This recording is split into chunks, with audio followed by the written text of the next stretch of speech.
तर मी मेंढपाळाचा मुलगा आहे, इव्हेंट करत नाही असं विधान ओबीसी आंदोलक लक्ष्मण हाकेंनी केलेलं आहे. स्वकीय माझ्या विरोधात बोलतायत, योग्य वेळी सगळं बोलेन असा इशाराही त्यांनी दिलाय. त्यांच्याशी बातचीत केली आमच्या प्रतिनिधींनी. अहिल्यानगरच्या पाथर्डी तालुक्यात ओबीसी समाजाचा एक मेळावा होतोय. आपल्यासोबत लक्ष्मण हाकेन. एखादी पुण्यतिथीची पोस्ट लिहिली तरी त्याच्यावरती शिव्या देणारे महाभाग या महाराष्ट्रामध्ये आहेत. शत्रूंचे हल्ले मी समजू शकतोय, त्यांनी बदनामीचा त्यांनी ह्याला डॅमेज करणं हे त्यांचं धोरणच आहे. पण त्याचबरोबर स्वकीय माणसं ज्यावेळी स्वतःच्या कुठल्या तरी फायद्यासाठी ओबीसीच्या या मानसिकतेचा जर कोण फायदा घेणार असेल तर त्याला आमचा विरोध असेल. अरे आम्ही राजकारण्यांची पोरं नाही, आमच्याकडे पैसे नाहीत, आमच्याकडं 2-5 कोटीचं बजेट नाही. आम्ही परखडच बोलणार ना. आम्ही सामान्य माणसाच्या हिताचं, ओबीसीच्या हिताचंच बोलणार.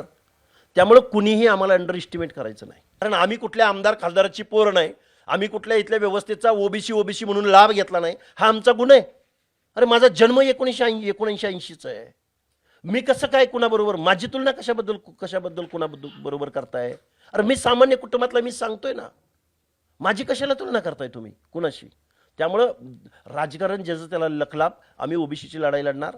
कॅमेरामन आदर्श कटकेसह अक्षय बडवे, साम TV news, Pune.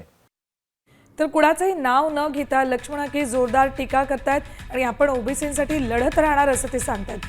Facebook post त्यांची कालची चर्चेत होती, त्यामुळे ते आता या आंदोलनातून बाहेर पडणार का किंवा वेगळा मार्ग निवडणार का अशी चर्चा सुरू झाली होती. आणि आज ते अहिल्यानगरमध्ये असताना त्यांच्या गाडीवर हल्ला झालेला आहे. आता isakal.com आहे देशातील नंबर 1 ची मराठी न्यूज वेबसाईट. प्रत्येक अपडेटसाठी isakal.com ला नक्की भेट द्या.